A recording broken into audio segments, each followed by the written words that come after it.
மக்களை இந்த வீடியோ நம்ம என்ன பேச போகிறோம்னா, நான் எக்ஸ் வலைதள பக்கத்தில் பார்த்தீங்கன்னா டைரி எழுதிக்கிறது அப்படின்னு சொல்லி சாட்டையை வந்து கடந்து வந்துடுவோம் அப்படின்னு சொல்லி நான் ஒரு ரைட்டப் எழுதியிருப்பேன். அந்த ரைட்டப்பை பார்த்த சில தோழர்கள் பார்த்தீங்கன்னா டிஎம்ல வந்து இல்லை தோழரே, இதை நம்ம கடந்து வரக்கூடாது, இவர் 10 வகையான குற்றச்சாட்டை நம்ம மேலே முன்னு வச்சிருக்காரு, பார்க்குற பார்வையாளர்கள் அல்லது நாம் தமிழ் கட்சியோட தம்பிமார்கள்ட்ட இம்பாக்ட் ஏற்படுத்துகிறபடி பேசுகிறாரு, இது கண்டிப்பாக நம்ம இதை விட்டுட்டு போகக்கூடாது, நம்ம ஏதாவது ஒன்று பண்ணணும் அப்படின்னு சொல்லி நிறைய பேர் கேட்டாங்க.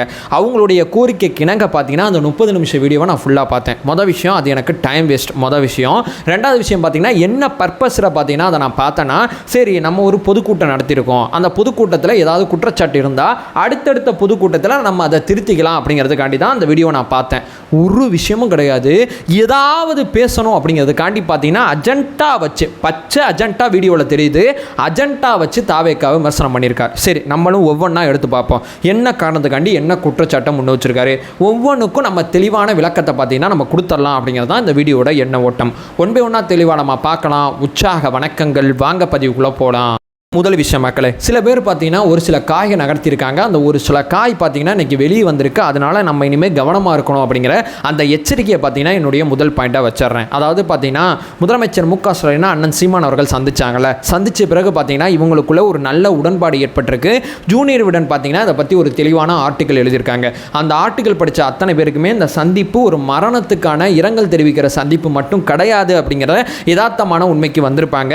ஏன்னா இவர் கட்சியில் பார்த்தீங்கன்னா நியூஸ் கார்டு போட்டார். நியூஸ் கார்டு போட்டு அவருடைய உடல் அடக்கம் செய்யப்பட்ட பிறகும் போயிட்டு மாண்பை காமிக்கிறார்னா இது மாண்பு காமிக்கிற நிகழ்ச்சி கிடையாது அப்படிங்கிறது நமக்கு ஆழமாக தெளிவாக புரியுது. அதுக்கப்புறம் பார்த்தீங்கன்னா இந்த தமிழ் தேசிய ஊடகங்கள் அப்படிங்கிற பேரில் நாம் தமிழர் கட்சியை ஆதரிக்கக்கூடிய ஊடகங்கள் அத்தனை பேருமே இனிமேல் திமுகவை தாக்கி 2 வீடியோ போடுவாங்க, தாவேக்காவை தாக்கி 5 வீடியோ போடுவாங்க. ஏன்னா நம்மளுடைய வாக்கு சதவீதம் பார்த்தீங்கன்னா இவங்களுக்கு பெரிய குடைச்சல் ஏற்பட்டிருக்கு. அந்த குடைச்சலை குறைக்கிறதுக்காண்டி முதலமைச்சர் என்ன டீலிங் போட்டிருக்காங்கன்னா 25% குறைச்சி காமிக்கிறோம் பாரு அப்படின்னு சொல்லி சீமான பார்த்தீங்கன்னா முதலமைச்சருக்கு வாக்குறுதி கொடுத்துட்டு வந்திருக்கார் அப்படிங்கிறது தான் பிரதானமான செய்திகளில் வரக்கூடிய விஷயமா இருக்கு.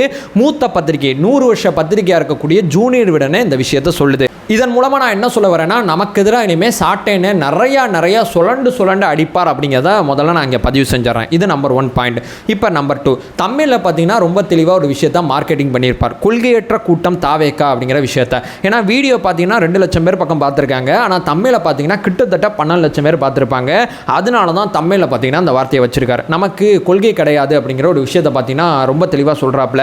அந்த நிகழ்வில் பார்த்தீங்கன்னா 13 பேச்சாளர்கள் பேசுகிறாங்க, 9 வகையான தலைப்பின் கீழே பார்த்தீங்கன்னா அவங்க பேசுகிறாங்க. இதெல்லாம் பார்க்கும்போது அவருக்கு புரியலையா அப்படிங்கிறது முதல்ல எனக்கு தெரியல. இது நம்பர் 1.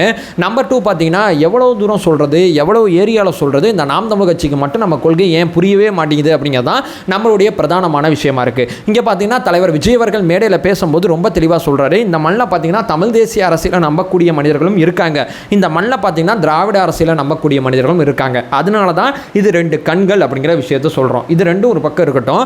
நாங்கள் இங்கே எந்த கொள்கையோட எந்த இலக்கோட அரசியலுக்கு வந்திருக்கோம்னா மதச்சார்பற்ற சமூக நீதி கொள்கைகளோட நாங்கள் வந்திருக்கோம். ஏன்னா பிறப்புக்கும் எல்லா உயிருக்கும் அப்படிங்கிற அந்த தாரக மந்திரத்தை எங்களுடைய கொள்கையில் நாங்கள் வச்சுருக்கோம். எந்த விதமான சமரசமும் இந்த கொள்கையில் எங்கள்கிட்ட இருக்காது.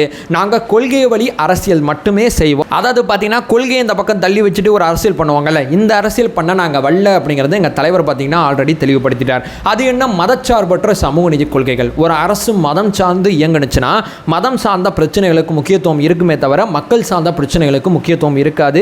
இங்கே மதம் சார்ந்து இயங்கக்கூடிய அத்தனை அரசுமே ஒரு சர்வாதிகார அரசாக தான் இருக்குது.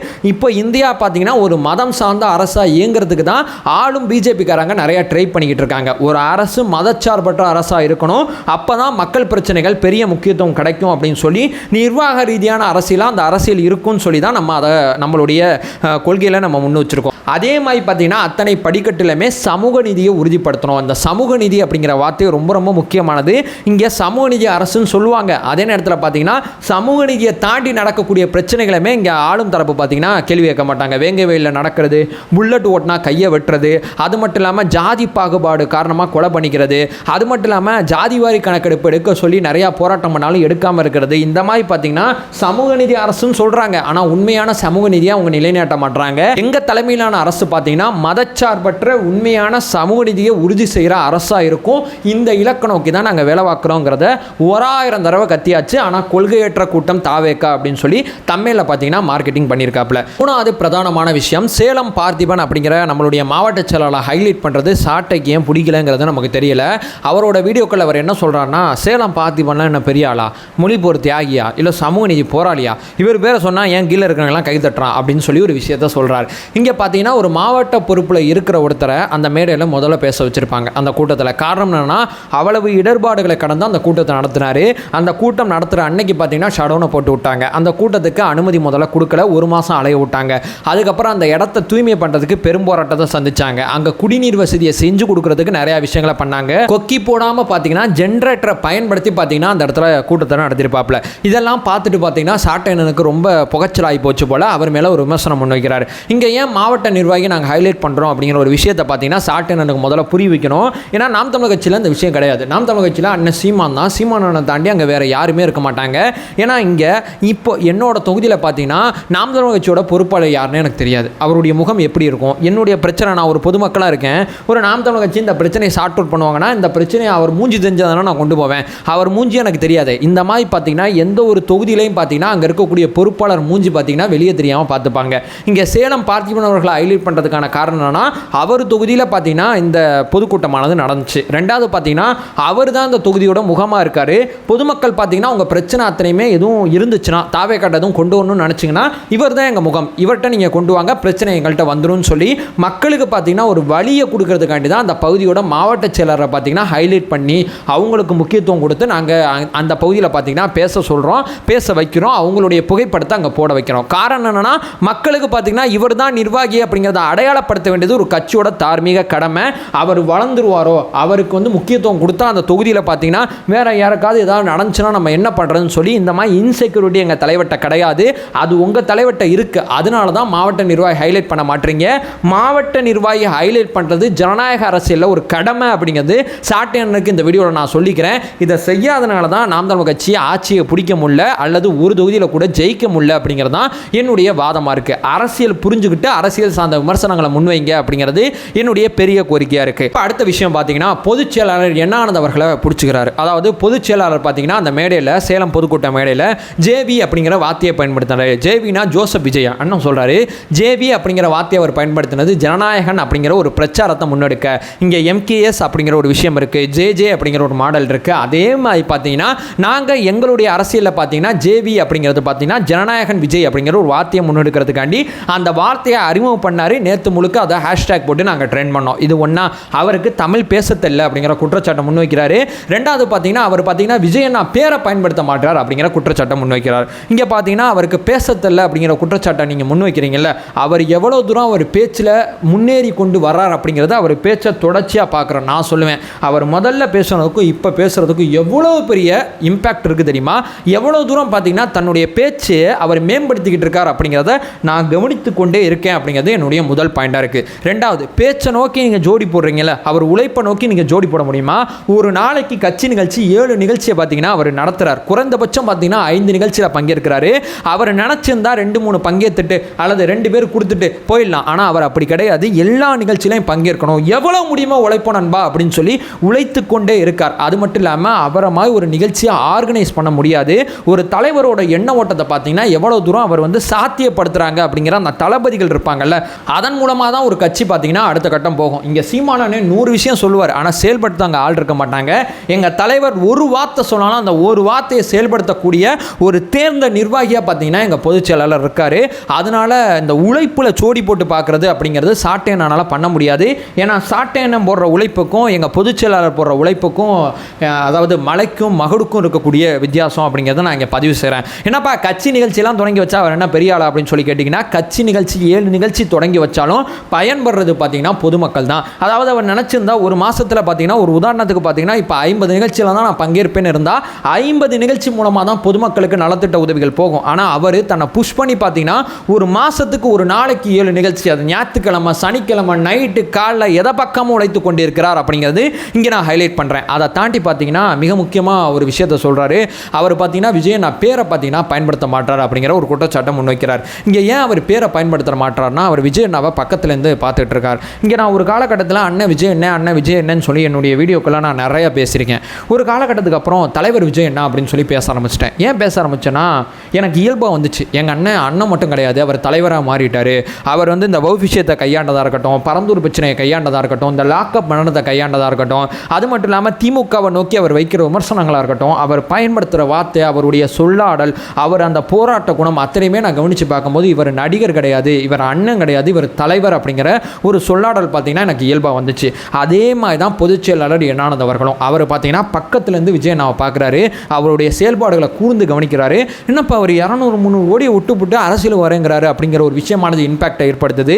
அதுக்கப்புறம் அவருடைய அந்த மக்கள் சந்திப்புக்கு சார்ந்து அவர் திட்டமிடுற விஷயங்களாக இருக்கட்டும், மக்கள் மேலே வச்சிருக்கக்கூடிய அன்பாக இருக்கட்டும், இந்த லாக்அப் டெத் விஷயத்தில் பார்த்தீங்கன்னா அத்தனை குடும்பத்தையும் தலைமை அலுவலகத்தில் தாவேக்காவோட தலைமை அலுவலகத்தில் பார்த்தீங்கன்னா சந்திக்கும் போது அந்த மனுஷன் உடஞ்சு அழுகும் போது அதை தேர்த்துனது பொதுச் செயலாளர் தான் அப்படிங்கிறது ராஜ்மோகன் அண்ணன் வெளியே சொன்னாப்புல. இந்த மாதிரி பார்த்தீங்கன்னா பக்கத்துலேருந்து அவரை பார்த்துக்கிட்டே இருக்கும்போது இந்த மாதிரி ஒரு மனுஷன் கிடைக்கவே மாட்டார். தூரத்தில் இருக்கிற எனக்கே இவ்வளோ இம்பாக்ட் ஏற்படுது. அப்போ பக்கத்துலேருந்து பார்க்குற ஒருத்தர் மரியாதை காரணமாக தான் அவரோட பேரை பயன்படுத்தாமல் இருக்காரே தவிர அதற்கு நீங்கள் அடிமைத்தனம் அந்த மாதிரி 10 காரணங்களை முன் வச்சிங்கன்னா அதெல்லாம் கிடையாது. என்னப்பா இப்படி ஒரு மனுஷன் அப்படிங்கிற ஒரு மரியாதை இருக்குது பார்த்தீங்களா, அந்த மரியாதை காரணமாக தான் பயன்படுத்தாமல் இருக்காங்க. தாவேக்காவை நோக்கி நாம் தமிழர் கட்சியோட தலைமை ஒருங்கிணைப்பாளர் சீமான் அவர்கள் பல்வேறு இடத்துல பேசினாலும் இங்கே தாவேக்கால இருக்கக்கூடிய மிக முக்கியமான நபர்கள் அத்தனை பேருமே அண்ணன் சீமான் அப்படிங்கிற வார்த்தையை நாங்கள் அதிகமாக பயன்படுத்துறதுக்கு என்னுடைய வீடியோக்கள் அத்தனையுமே, ஏன் இந்த வீடியோக்களில் கூட நீங்கள் கவனிச்சு பார்த்தீங்கன்னா அண்ணன் சீமான் அப்படிங்கிற வார்த்தை தான் பயன்படுத்தியிருப்பேன். அதற்கு காரணம்னா அவரை சீமான் அப்படின்னு சொல்லி உரிமையில் சொல்கிறதுக்கு எனக்கு ரொம்ப நேரம் ஆகாது. அவர் மேலே இருக்கக்கூடிய மரியாதை காரணமாக தான் அண்ணன் சீமான் அப்படிங்கிற வார்த்தையை பதிவு செய்கிறோம். அதே மாதிரி பார்த்தீங்கன்னா பொதுச் செயலாளர் அவர்கள் விஜய் அண்ணா பேரை குறிப்பிடாமல் பேசுறதுக்கு அவர் மேலே இருக்கக்கூடிய மரியாதை மட்டும்தான். அந்த மரியாதை நாளுக்கு நாள் பக்கத்துலேருந்து பார்த்ததுனால தான் அவரால் அந்த பேரை சொல்ல முடியல. பேர் சொல்கிறது கூட அவர் அவமரியாதையாக கருதுறாரு. பேர் சொல்ல அளவு கூட நான் இன்னும் வளரல அப்படின்னு சொல்லி பொதுச் செயலாளர் நினைக்கிறாரு. அதனால தான் அவர் பேரை வந்து குறிப்பிட மாட்டார் அப்படிங்கிறது என்னுடைய தனிப்பட்ட புரிதலாக இருக்குது. அடுத்து பார்த்தீங்கன்னா ஆதவர்ஜுனா அவர்கள் பார்த்தீங்கன்னா தமிழ் திணறி பேசுகிறாரு, தமிழ் பேச தெரியல அப்படிங்கிற குற்றச்சாட்டம் முன்வைக்கிறார். ஆதவர்ஜுனா பார்த்தீங்கன்னா ஒரு டிஸ்டர்ப்டு சைல்டு. இதையே அவர் நிறைய விஷயத்தில் சொல்லியிருப்பார். அவர் தாயோட மரணம் காரணமாக அவர் அரசியலுக்கு வந்தார். அவருடைய தாயோட தற்கொலையை நேராக பார்த்ததுனால இப்போ வரைக்கும் பார்த்தீங்கன்னா ஒரு டிஸ்டர்ப்டு சைல்டாக இருக்கார். சில நேரங்களில் பார்த்தீங்கன்னா ரொம்ப பதட்டப்படும் போது, குறிப்பாக பார்த்தீங்கன்னா கூட்டத்தை பார்த்து ரொம்ப பதட்டப்படுறாரு. நிதானத்துக்காண்டி பார்த்தீங்கன்னா பேனாவை கையில் வச்சுக்கிறாரு. நானும் என்னுடைய குடும்பத்தில் ஒரு மரணத்தை கடந்து வர்றதுக்காண்டி என்னுடைய வீடியோக்களில் கொஞ்ச நாள் பேனாவை கையில் வச்சிருப்பேன். இது பேனா கையில் வச்சுக்கிறது அறிவாளித்தனத்தை ப்ரூவ் பண்ணுறது கிடையாது. இந்த பேனா கையில் இருக்கும்போது கவனம் முழுக்க அந்த பேனாவில் இருக்கும், பேச வேண்டிய அந்த கண்டென்ட்ல இருக்கும், வேறு எந்த சிந்தனையும் நமக்கு போகாது. அதனால இந்த பேனா நமக்கு உதவி பண்ணும். அதனால தான் இந்த பேனாவை நம்ம கையில் வச்சுருக்கோம். அவருடைய நோக்கம் அத்தனையுமே தூய்மையானது. அவருடைய தாயே இறந்து போயிட்டாங்க அப்படிங்கிறத தேடி பார்க்குறாரு. அதற்கு காரணம் அரசியல்னு சொல்லி அவருக்கு தெரியுது. அதனால் அரசியலை படிப்பாக எடுத்து படித்து விட்டு அரசியல் காலத்துக்கு வந்தவர் அப்படிங்கிறத நான் இங்கே பதிவு செய்ய விரும்புகிறேன். அது மட்டும் இல்லாமல் பார்த்தீங்கன்னா அஜித்குமார் அவர்கள் சம்மந்தப்பட்ட விஷயத்தில் ஏத்தாப்புல உட்காந்தானே பார்த்தீங்க பிகேன் உச்சில் எவ்வளவு தெளிவாக தன்னுடைய நிலைப்பாடை பார்த்தீங்கன்னா ரொம்ப சூப்பராக பார்த்தீங்கன்னா உணர்வு ரீதியாக ஆதவர்ஜுனா அவர்கள் பேசியிருப்பாங்கிறத சாட்டேன்னு பிகேன் உச்சில் எய்த்தாப்புல உட்காந்தே அந்த உரையாடலை கேட்டார். அப்படி இருந்தும் அவருக்கு தமிழ் பேச தெரியல அப்படிங்கிற ஒரு வார்த்தையை சொல்கிறாங்க. அவர் வந்து தன்னை மேம்படுத்திக்கிட்டே இருக்கார். அந்த கூட்டத்தை பார்க்கும்போது பதட்டம் அடைய வேணாம், ஏன்னா அவர் ஒரு டிஸ்டர்ப்டு சைல்டாக இருக்கார். அதனால பார்த்தீங்கன்னா அதை தாண்டி அவர் பயணிக்கணும்னு நினைக்கிறாரு. ஆவேக்கால மேடையில் பேசக்கூடிய அத்தனை பேருமே பார்த்தீங்கன்னா இப்போ தான் மேடை ஆரம்பிச்சிருக்காங்க. அது கட்சியோட மண்டல முதல் பொதுக்கூட்டம் தான், அதாவது கொள்கை விளக்க பொதுக்கூட்டம் தான். அதுக்குள்ளேயும் பார்த்தீங்கன்னா ஒரு 50 வருஷ கட்சியில் பயணிச்சு விட்டு தமிழ் பேச தெரியல அப்படிங்கிறதா இருக்கட்டும், அதாவது பார்த்தீங்கன்னா ஒரு 10 வருஷம் அரசியல் அனுபவம் இருக்குது, மேடை தோறும் பேசிக்கிட்டு இருக்கோம், அப்படியே எங்களுக்கு தமிழ் பேச தெரியல அப்படிங்கிறதா இருக்கட்டும், இந்த மாதிரி விஷயத்தை தான் முன் வைக்கிறீங்க. நேற்று ஆரம்பித்த கட்சி பஸ் இப்போ தான் எமர்ஜ் ஆகி வந்துகிட்டு இருக்கோம். இப்போ தான் நாங்கள் புதிய பேச்சாளர்கள்லாம் எங்கள் மேடைக்கு வர ஆரம்பிச்சிருக்காங்க. இப்போ தான் நாங்கள் பேச ஆரம்பிச்சிருக்கோம். இப்போ தான் எளிய வீட்டு பிள்ளைகள் நிறைய அரசியலை பயணிக்க ஆரம்பிச்சிருக்கோம். அதுக்குள்ளேயும் பார்த்தீங்கன்னா ஒரு திராவிட கட்சியை நோக்கி வைக்கிற விமர்சனத்தை பார்த்தீங்கன்னா எங்கள் மேலேயும் பார்த்தீங்கன்னா போகிற போக்கில் பார்த்தீங்கன்னா சாட்டேன்னு அவர் வீடியோவில் தூக்கி போட்டு போகிறார் அப்படிங்கிறது என்னுடைய பிரதானமான விஷயமா இருக்குது. அடுத்து பார்த்தீங்கன்னா தேங்காய் விமர்சனம். அந்த தேங்காவை பார்த்து அவ்வளோ கிண்டல் பண்ணுறீங்கள, அங்கே பார்த்தீங்கன்னா ஒரு மாநில பொறுப்பில் இருக்கிறவங்களோ அல்லது ஒரு மாவட்ட நிர்வாகியோ தேங்காய் வச்சு இப்படி செய்யலை. அதை தாண்டி பார்த்தீங்கன்னா அங்கே இருக்கக்கூடிய ஒரு தாவேக்காவோட ஒரு தூய்மையான தொண்டன் தான் இந்த விஷயத்தை பண்ணாங்க. ஏன்னு சொல்லி கேட்டிங்கன்னா முதல் கூட்டம் நடத்த போகிறோம், இவ்வளோ பேர் வந்துட்டாங்க, மேடையில் பேசக்கூடியவங்க அத்தனை பேர் வந்துட்டாங்க, மழை இப்படி சிரமப்படுத்துறது, என்ன பண்ணுறது, என்ன செய்கிறது, என்ன பண்ணால் அந்த மழை நிற்கும், என்ன செய்யலாம் அப்படின்னு சொல்லி அவர் யோசிக்கும் போது பார்த்தீங்கன்னா தனக்கு தெரிஞ்ச ஒன்று அவர் செய்கிறார். அது தப்பு, சரி, அது ரெண்டாவது, அதில் எனக்கு உடன்பாடு இல்லை. நான் போன வீடியோவில் சொல்லிட்டேன், அது தவிர்க்கப்பட வேண்டியதுங்கிறத நான் சொல்லிட்டேன். ஆனால் அந்த தோழரோட எண்ணமானது தூய்மையானது. அதை எடுத்து போட்டு இவ்வளோ கேவலமாக நீங்கள் பேசுகிறீங்க. ஒரு தாவேக்காவோட ஒரு மாவட்ட நிர்வாகி அல்லது பார்த்தீங்கன்னா ஒரு மாநில பொறுப்பாளர் என்னங்க கொள்கையை இப்படி வச்சுக்கிட்டு ஒரு கொள்கை பரப்பு செயலாளரே இந்த வேலை பார்க்குறீங்க அப்படிங்கிற ஒரு விஷயத்தை நீங்கள் சொன்னீங்கன்னா நியாயமாக நாங்கள் ஏற்றுக்கிறோம். அது பார்த்தீங்கன்னா ஒரு தூய்மையான தொண்டன் செஞ்ச ஒரு வேலை, அதை இவ்வளோ கிண்டல் பண்ண வேண்டிய அவசியம் கிடையாது. தேடி பார்த்தீங்கன்னா நிறைய இடத்துல நிறைய பேர் இதை பண்ணிக்கிட்டு இருக்காங்க. அதை நான் வந்து ஒரு மூட நம்பிக்கைன்னு சொல்லி ஒரு வீடியோவில் சொல்லியிருப்பேன். ஆனால் சில தோழர்கள் பார்த்தீங்கன்னா என்ன சொன்னாங்கன்னா, அது என்னோட நம்பிக்கை பஸ் அப்படிங்கிற ஒரு விஷயத்தை சொல்கிறாங்க.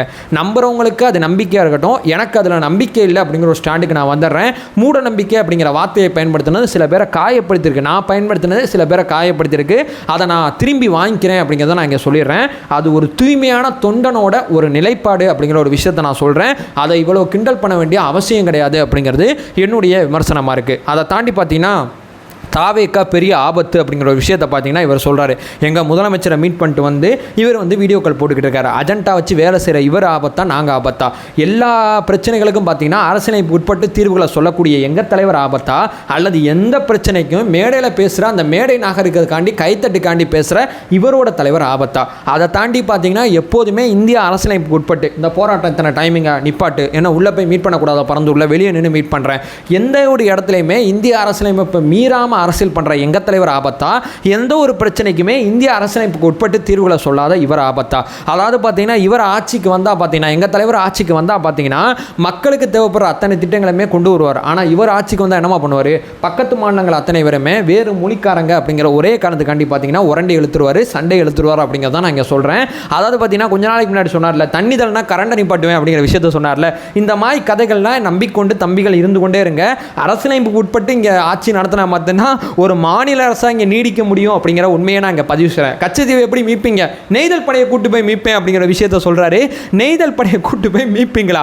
இந்த மாதிரி ஒவ்வொரு விஷயத்துக்கும் நீங்கள் உள்ளே போய் பார்த்தீங்கன்னா, அதாவது விவசாயம் அரசு பணி அப்படிங்கிறத நான் சிரிக்கலை. அதாவது பார்த்தீங்கன்னா இதை வந்து சாத்தியப்படுத்த முடியாது. தேடி பாருங்கள், படித்து பாருங்கள். ஏன் விவசாயம் இப்போ வரைக்கும் ப்ராஃபிட்டபிளாக இல்லை அப்படிங்கிறத தேடி பாருங்கள். இங்கே மன்மோகன் சிங் அவர்கள் ஒரு கட்டுரை எழுதியிருப்பாங்க. அந்த கட்டுரை என்ன சொல்லியிருப்பாங்கன்னா, இங்கே விவசாயி ப்ராஃபிட்டபிளாக இல்லாத காரணம் என்னன்னா, நிறையா நம்ம தண்ணீர் விவசாயத்தில் இருக்கோம். நமக்கு தேவைப்படுற உணவை நம்ம பிற நாட்டுகிட்ட வாங்க வேண்டிய அவசியம் கிடையாது. நம்மளே வந்து நமக்கு தேவைப்படுற உணவை உருவாக்கிடுறோம். அதை தாண்டி பார்த்தீங்கன்னா நம்ம உணவுகளை பார்த்தீங்கன்னா பிற மாநிலத்துக்கும் பிற நாட்டுக்கும் பார்த்தீங்கன்னா நம்ம ஏற்றுமதி பண்ணிகிட்டு இருக்கோம். அதே நேரத்தில் பார்த்தீங்கன்னா இங்கே நிறைய விவசாயிகள் நிறைய மகசூல் இருக்குது. குறைந்த விவசாயிகள் அதிக மகசூல் இருந்தால் மட்டும்தான் அது ப்ராஃபிட்டபுளாக இருக்கும்னு சொல்லி மன்மோகன் சிங் அவர்கள் பேசியிருப்பாங்க. இருக்கிற எல்லாரும் விவசாய வேலை பார்த்தா அதிகமான மகசூல் வந்துடும். அதிகமான மகசூல் வந்தால் சீமானனா அதை எப்படி ப்ராஃபிட்டபுளாக கொண்டு போவார்? எப்படி ஏற்றுமதி பண்ணுவார்? இவர் வந்து 4 பேரை போட்டு போய் பேசிட்டுவானா வாங்கிடுவாங்களா? எனக்கெல்லாம் இவரோட அரசியலே சத்தியமாக புரியலை. இவர் ஆபத்தா எங்கள் தலைவர் ஆபத்தா அப்படிங்கிறத நான் இங்கே கேட்க விரும்புகிறேன். வீடியோட கடைசியாக நான் என்ன சொல்ல வரேன்னா, இன்னும் நிறையா சாட்டை இன்னும் நிறையா இருக்குது. உங்கள் வீடியோவில் சொல்கிறீங்க நாங்கள் தான் காமெடி பீஸாக, நாங்கள் ஆட்சி அதிகாரத்தை நோக்கி எவ்வளோ பார்த்துட்டு இருக்கோம். அதிகாரத்துக்கு வர்றதுக்கு இன்னும் 4 மண்டல பொதுக்கூட்டங்கள் நடத்த வேண்டியது இருக்குது. 120 மாவட்டத்தில் பொதுக்கூட்டம் நடத்த வேண்டியது இருக்குது. நடத்தி கொண்டு இருக்கோம். சில இடத்துல ஒரு மாநில மாநாடு ஒன்று நடத்த போகிறோம். அதுக்கடுத்து மக்கள் சந்திப்பு நடத்த போகிறோம். அதை தாண்டி பார்த்தீங்கன்னா ஒவ்வொரு கிளை கழகத்திலையும் பார்த்தீங்கன்னா கூட்டம் நடத்த 12,000 கிளை கழக கூட்டங்கள் நடத்துறதுக்கு திட்டமிட்டிருக்கோம். அதிகாரத்தை நோக்கி எவ்வளோ பார்த்துட்டு இருக்கோம். நீங்கள் மாட்டுக்கு விழா நடத்துறது, மரத்துக்கு விழா நடத்துறது, மரத்து மேலே ஏறி கல்லை இறக்குறது, உங்கள் நோக்கத்தை நான் தப்பாக சொல்ல. இந்த நோக்கம் மூலமாக அதிகாரத்துக்கு வர முடியுமா? இந்த நோக்கம் அப்படிங்கிற ஒரு விஷயத்தை வச்சு இப்போ திமுக எதிராக விஷயங்கள் பேசி அதிகாரத்துக்கு வர முடியுமா? மரம் ஏறுறது மூலமாக அதிகாரத்துக்கு வர முடியுமா? நீங்கள் அதிகாரத்துக்கு வந்து ஒரு ஜீவோ போட்டிங்கன்னா மரம் ஏறுற அந்த போராட்டத்தை நீங்கள் நடத்த வேண்டிய அவசியமே கிடையாது. கவன ஈர்ப்புக்காண்டி பண்ணி காமெடி பீஸாக மாறிக்கொண்டிருக்கிறீங்க. உங்களோட ஓட் பர்சன்டேஜை நீங்களே குறைக்கிறதுக்கு என்ன செய்யணுமோ அதை நீங்களே செஞ்சுக்கிட்டு இருக்கீங்க அப்படிங்கிறதான் என்னுடைய விமர்சனமாக இருக்குது. சாட்டை என்ன இன்னும் நிறையா இருக்குண்ணே, நிறைய விஷயம் செய்ய போகிறோம். உட்காந்து எல்லாத்துக்கும் பேசுங்க, எல்லாத்துக்கும் பண்ணுங்கள். நீங்கள் யாருங்கிறத கூடிய சீக்கிரம் பார்த்தீங்கன்னா அம்பலப்பட்டு போவீங்க அப்படிங்கிற விஷயத்த சொல்லிடுறேன். கொஞ்ச நாளைக்கு முன்னாடி உங்களுடைய பேச்சு சரியில்லை அப்படின்னு சொல்லி உங்கள் கட்சியை சொல்லிடுச்சு. என்னுடைய பேச்சுக்கும் என்னுடைய கட்சிக்கும் இவரோட சேனலுக்கும் சம்மந்தம் இல்லைன்னு சொல்லி உங்கள் கட்சியை சொல்லிடுச்சு. அப்படி இருந்தும் திருந்த மாட்டேன் அப்படின்னு சொல்லி அஜெண்டா வச்சு வேலை பார்த்தீங்கன்னா இழக்க போகிறது உங்களுக்கு தான், இழப்பு எங்களுக்கு கிடையாது அப்படிங்கிற ஒரு விஷயத்தை சொல்லிட்டு இந்த வீடியோ நான் எண்ட் பண்ணிக்கிறேன். நம்ம சேனலை ஃபர்தராக ஃபாலோ பண்ணிங்கன்னா பொலிட்டிக்கல் சார்ந்து மிக முக்கியமாக பல்வேறு விதமான விஷயத்தை நம்ம பேசிகிட்டு இருக்கோம். நம்மளோட ஒரே நோக்கம் அறியாமை அகற்ற வேண்டும், அறியாமை அகற்றப்பட வேண்டும். Thank you so much.